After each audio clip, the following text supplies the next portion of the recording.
Salam dan bahagia Ibu dan Bapak guru hebat. Pada video kali ini kita akan membahas tentang salah satu program disiplin positif yang diterapkan di lingkungan sekolah yang dikenal dengan nama restitusi.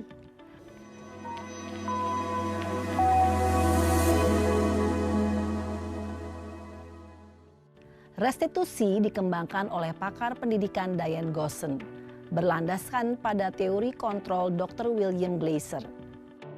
Segitiga restitusi adalah suatu proses dialog yang dijalankan oleh guru atau orang tua agar dapat menghasilkan murid yang mandiri dan bertanggung jawab. Pada saat guru di posisi manajer, aspek yang dikembangkan pada murid adalah motivasi intrinsik, sehingga penanaman nilai-nilai kebajikan dapat tumbuh dan berkembang menjadi suatu kebiasaan positif yang akhirnya membentuk karakter murid. Proses dialog ini terdiri dari 3 langkah yang digambarkan pada ketiga sisi pada segitiga restitusi. Sisi pertama adalah menstabilkan identitas. Sisi yang kedua adalah validasi tindakan yang salah. Dan sisi yang ketiga adalah menanyakan keyakinan. Ibu dan Bapak guru, berikut ini akan ditunjukkan bagaimana seorang guru berada dalam posisi manajer menggunakan penerapan segitiga restitusi.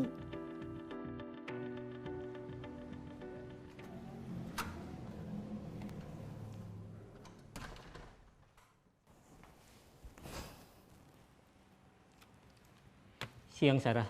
Siang, Pak. Sudah lama nggak ketemu Sarah. Kenapa hari ini ada di sini?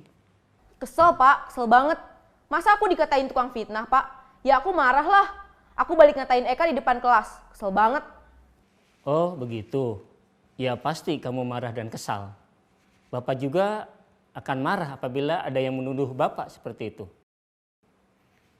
Kemudian, pada saat itu, kamu mau melakukan apa? Ya saya langsung ngatain Eka lah, Pak. Kesel banget. Saya bentak-bentak dia depan teman-teman lain.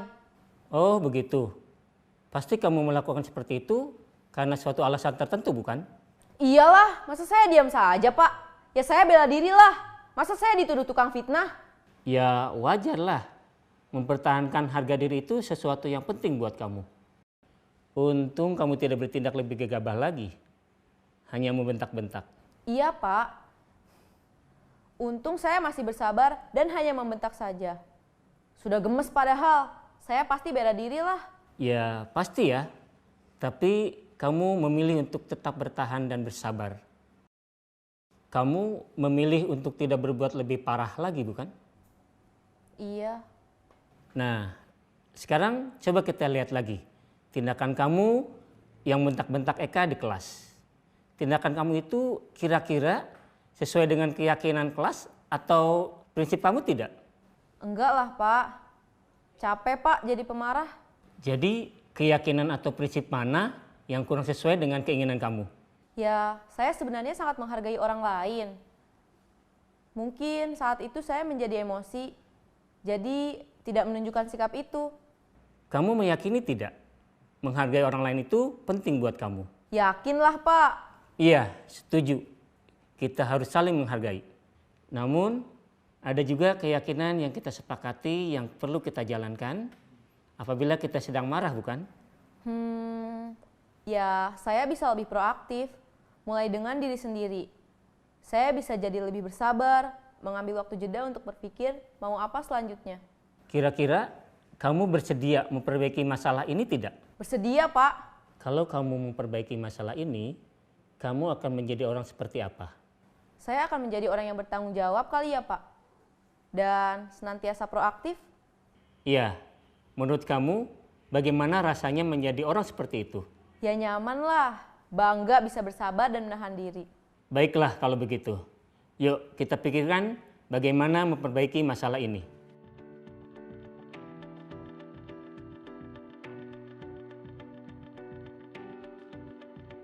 Ibu dan Bapak guru hebat, baru saja kita menyaksikan contoh bagaimana seorang guru berada dalam posisi manajer menggunakan penerapan segitiga restitusi. Mari kita bahas satu persatu. Pada sisi pertama, menstabilkan identitas berdasarkan pada prinsip bahwa membuat kesalahan adalah bagian dari proses pembelajaran. Sisi pertama dari segitiga ini berperan menggeser identitas murid dari identitas gagal ke identitas sukses. Murid yang sedang bertingkah laku yang tidak pantas atau menarik diri saat itu sedang mengalami identitas gagal. Bila kita mengkritiknya, maka posisinya tidak akan berubah. Kita bisa mengajukan pernyataan-pernyataan ini. 1. Membuat kesalahan sesuatu yang wajar. 2. Manusia tidak ada yang sempurna. 3. Kita bisa memperbaiki masalah ini. 4. Saya tidak menanyakan kesalahannya. Saya lebih fokus bagaimana memperbaiki masalah ini. 5. Apakah saat ini kamu tengah menjadi orang yang baik untuk dirimu sendiri? Pada sisi kedua, validasi tindakan yang salah berlandaskan pada prinsip bahwa setiap perilaku berupaya memenuhi suatu kebutuhan tertentu. Guru yang telah memahami teori kontrol akan bergeser dari pemikiran stimulus respon menjadi proaktif dan mencoba untuk mengenali tujuan dari perilaku murid. Mengenali dan mengakui kebutuhan murid ini dapat memperbaiki hubungan dengan murid tersebut. Pernyataan atau pertanyaan bisa disampaikan dengan nada suara tidak menghakimi atau memojokkan, sehingga dapat mengembalikan murid pada posisi positif. 1. Kamu bisa saja bertindak lebih gegabah lagi dari ini. 2. Kamu bukan melakukannya tanpa suatu alasan tertentu. 3. Kamu melakukannya karena mempertahankan sesuatu yang penting bagimu. 4. Mungkin kamu bisa mempelajari suatu perilaku baru yang lebih efektif. Bersediakah kamu mempelajarinya? Selanjutnya, kita akan simak sisi terakhir, yaitu menanyakan keyakinan. Teori kontrol menyatakan bahwa pada dasarnya kita termotivasi secara intrinsik. Pada saat perilaku yang salah telah divalidasi dan identitas sukses telah stabil, maka murid telah siap mengaitkan keyakinan-keyakinannya dengan tindakannya yang salah dan pemikirannya telah bergeser ingin menjadi orang yang dituju. Pertanyaan-pertanyaan ini dapat mengaitkan keyakinan-keyakinan yang dianut murid. 1. Sebagai keluarga atau kelas, apa yang kita yakini? 2. Nilai-nilai apa yang telah kita sepakati? 3. Seperti apa gambaran sebuah kelas yang ideal bagi kamu? 4. Kamu ingin menjadi orang seperti apa?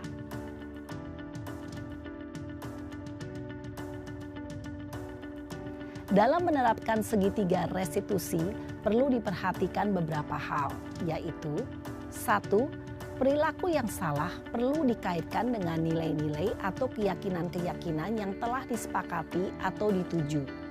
2. Kesediaan orang yang melakukan kesalahan untuk memperbaiki masalah. 3. Pemecahan masalah sebisa mungkin relevan atau memiliki hubungan dengan masalah yang ada. 4. Usaha. Perlu adanya suatu usaha perbaikan dari pihak yang berbuat kesalahan. 5. Waktu. Perlu didedikasikan waktu dari pihak yang berbuat kesalahan. Tanyakan kapan akan mulai diberlakukan usaha untuk memperbaiki masalah. Dengan memahami struktur penerapan segitiga restitusi, diharapkan guru dapat menerapkan posisinya sebagai manajer dengan mengajukan pertanyaan-pertanyaan bermakna yang dapat membuat murid menjadi lebih percaya diri, bertanggung jawab, dan mandiri. Nah, ibu bapak guru perlu tidaknya mengikuti ketiga tahapan dalam segitiga restitusi bergantung pada ringan beratnya suatu permasalahan. Misalnya, bila permasalahan tersebut ringan, maka tidak perlu dijalankan secara berurutan. Bahkan bisa semudah menanyakan apa keyakinan yang kita sepakati. Dengan menjalankan segitiga restitusi, dengan mengajukan pertanyaan-pertanyaan bermakna, diharapkan murid menjadi lebih kuat secara pribadi, dapat membuka wawasan murid agar dapat menyelesaikan permasalahannya sendiri, semakin percaya diri, mandiri, dan merdeka. Salam dan bahagia, Ibu Bapak Guru hebat.